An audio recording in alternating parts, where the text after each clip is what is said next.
আমার জন্মের পর থেকে আমরা এই পানির মধ্যে বসবাস করতেছি। আমাদের বছরে 6 মাস থাকে পানি, 6 মাস থাকে শুকনো। আজকে আমরা আমাদের বাচ্চা কাচ্চা আছে, আমাদের ভাই ভাতিজারা আছে, কেউ স্কুলে যেতে পারতেছে না, কেউ শহরের দিকে যাইতে পারতেছে না, মহিলারা বাড়ি থেকে বাইরে যেতে পারতেছে না। আর যদিও বাইর হয়, মাধ্যম হচ্ছে ভ্যান আর নৌকা। যারা বাড়ি থেকে বের হয় যে কাজে কর্মে যাবে, তারপর গার্মেন্টসে যারা কাজ করে এরা গার্মেন্টসে যেতে পারে না সময় মতো। মিনিমাম 1 থেকে 1.5 ঘন্টা দাঁড়িয়ে থেকে আপনার নৌকা অথবা ভ্যান গাড়ির জন্য অপেক্ষা করতে হয়। এরা চরম দুর্ভোগে দিন কাটাচ্ছে।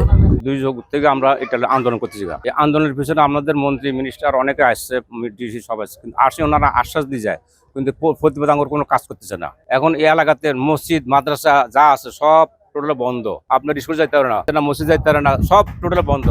অসুখ হলে ডাক্তার কাছে যাইতে পারি না। এই নিয়ে আমরা তারপরে আমাদের কিছু পাম্প বয়সে, যেখানে আমাদের পানির কোনো পানি কেন, ওখানে কত সরকারের পাম্প বয়সে কোনো কার্যকরী করে না। যেখানে আমরা বয়তে গেছি ওখানে পানি এখন। আর আমাদের এমন কিছু জায়গা আছে যে আপনার জায়গা আছে, একটা খাল আছে, ওইটা খাল আজকে খুলে দেয়, আমাদের পানি কালকে নামে যাবো। কিন্তু সেটা একবার অর্ডার হয়েছিল এমপি থাকতে, রাত সকালে অর্ডার হয়েছে, বিকালবেলা এটা মোবাইল করে এই জায়গাটা বন্ধ করেছে।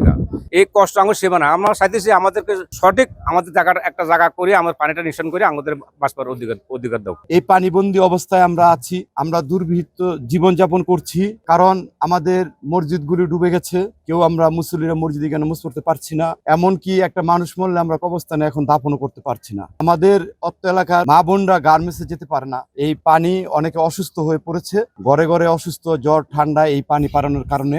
যে এই কাজ হলে আমরা এই পানি বন্দি থেকে মুক্তি পেয়ে যাব। ওই নলখালির খালটা শুকিয়ে যায় আর আমরা এখানে গলাপন্ত পানি হাবুডুবু খাচ্ছি। লালপুর, পৌষরপুকুর পার, ফতুল্লা, টাগার পার, লালপুর, আলামিনবাগ, বৃহত্তর ইসদার সহ ফতুল্লা ইউনিয়নের একটা বিরাট অংশ আমরা প্রায় দীর্ঘ 20 বছরের অধিক আমরা জলবদ্ধতায় ভুগতেছি। এই জলবদ্ধতা থেকে আমরা পরিত্রাণ পাওয়ার জন্য বিভিন্ন সময় বিভিন্ন উদ্যোগ নেওয়া হয়েছে, কিন্তু কোনো উদ্যোগে আমাদের সফলতা আনে নাই। আমাদের রেল লাইন ওইখানে একটা পাম্প হাউস আছে, কিন্তু এটা পর্যাপ্ত না, যেটা দিয়ে আমরা 2-3টা পাম্প দিয়ে পানি সেচ করি। কিন্তু আমরা ওটা ব্যবহারের পানি যেটা আছে, পয় নিষ্কাশনী পানি, ওইটা হয়তো আমরা পারি, কিন্তু বৃষ্টি হইলে আমরা পারছি না। তো কয়েকদিন আগে যে টানা 2-3 ঘন্টা একটা বৃষ্টি হলো, ও বৃষ্টির ফলে আমাদের এখানে প্রত্যেকটা বাড়ি ঘরে পানি। আমরা গত 20 বছর যাবত দুর্বিষহ একটা কষ্ট জীবনযাপন করতেছি। আমাদের যে ভিতরে যে মসজিদগুলি আছে, অলরেডি কয়েকটা মসজিদ পানির নিচে, যেগুলিতে আমরা নামাজ আদায় করতে পারছি না। স্কুলগুলি পানির নিচে, মাদ্রাসা পানির নিচে। যে আমরা খুব নিদারুণ কষ্টে আছি, যে দুর্বিষহ কষ্ট সেটা ভাষায় প্রকাশ করার মতো না। যতগুলো সমস্যা আছে তার মধ্যে একটা অন্যতম একটা বৃহৎ একটা সমস্যা হচ্ছে, যেটি বলবো যে 2 দশকের সমস্যা, সেটি হচ্ছে জলাবদ্ধতা। এই জলাবদ্ধতার জন্য এই জেলাতে অনেকগুলো প্রকল্প এর আগে গ্রহণ করা হয়েছে পানি সম্পদ মন্ত্রণালয়ের পক্ষ থেকে, পানি উন্নয়ন বোর্ডের পক্ষ থেকে। আমরা জানি যে বেশ কয়েকটা পাম্প হাউস হয়েছে, কিন্তু আমি যখন এই অভিযোগগুলো পেলাম জলাবদ্ধতার বিষয়ে, আমি সরেজমিনে পূর্ব লালপুল থেকে শুরু করে পায়োনিয়ার মসজিদ, ডিএনডির খাল সংলগ্ন যত এলাকা, আমি সমস্ত এলাকা নিজে পরিদর্শন করেছি। পরিদর্শন করে আমার কাছে তখনই মনে হয়েছে যে এটা এইভাবে তো একটা শহর, নারায়ণগঞ্জের মতো একটা শহর এইভাবে জলাবদ্ধতায় নিমজ্জিত থাকবে, এটা খুবই আনএক্সপেক্টেড মনে হয়েছে আমার কাছে। আমি একটা কমিটি গঠন করে দিয়েছিলাম, কমিটিকে বলেছিলাম 3 দিনের মধ্যে রিপোর্ট দেওয়ার জন্য। কেন এই জলাবদ্ধতা নিরসন করা যাচ্ছে না, কেন পাম্প হাউসগুলোতে পানি যাচ্ছে না, পাম্প হাউসগুলো কেন অ্যাক্টিভ হচ্ছে না, পাম্প হাউস কেন পানি নিঃসরণ করতে পারছে না। সব মশার বিরুদ্ধে সুরক্ষা দিতে এলো বসুন্ধরা এক্সট্রিম অ্যারোসল, মশার বিরুদ্ধে এক্সট্রিম সুরক্ষা। এই লক্ষ্যে একটা কমিটি গঠন করে দেওয়া হয়েছিল। সেই কমিটি আমাকে রিপোর্ট দিয়েছিল যে 92 কিলোমিটার যে টোটাল খাল আছে, সেই খালের 17 কিলোমিটার হচ্ছে ব্লকেট অবস্থায় আছে, যে ব্লকের জায়গা দিয়ে কোনো রকম কোনো পানি প্রবাহিত হয় না। আমরা সেই ব্লকের জায়গাগুলো নির্ধারণ করেছি, নির্ধারণ করে এবং আমরা এই রিপোর্ট মন্ত্রণালয়ে পাঠিয়েছিলাম।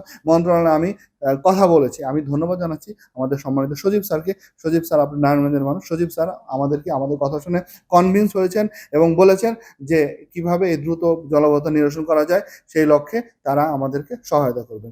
এবং তার ফলস্বরূপ আমরা যে প্রকল্পটা পাঠিয়েছিলাম, যে বিষয়গুলো, তারা সেটাকে নোটিশে নিয়ে আমাদেরকে একটা অ্যাপ্রুভাল দিয়েছে। এবং সেই আলোকে 29 জুলাই আমরা 9টি খালের 56টি পয়েন্টে আমরা 12 কিলোমিটার প্রায় ব্লকেট, এটা আমরা উদ্ধার কার্যক্রম শুরু করেছি। এর পাশাপাশি পুরো যে খালগুলো আছে সেই খালগুলো আমরা ক্লিন করব।